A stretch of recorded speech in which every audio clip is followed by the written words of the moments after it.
જય સંવિધાન, જય ભારત.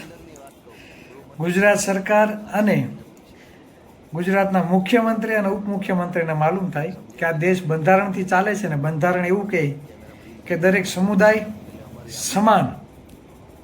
તો આજે એકને ગોળ ને બીજાને ખોળ કેમ?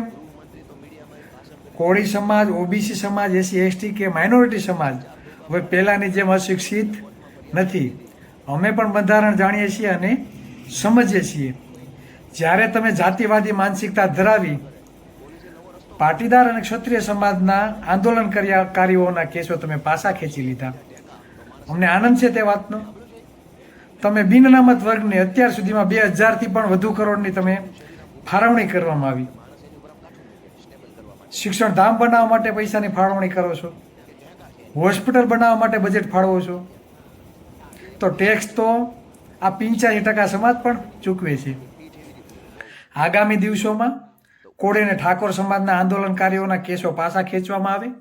ઠાકોર અને કોળી વિકાસ નિગમને વસ્તીના ધોરણે બજેટ આપવામાં આવે અને સાથે સાથે દરેક સમુદાયને સમાનતા આપવામાં આવે. તે જ વાત સાથે અમે તમને રજૂઆત કરીએ છીએ.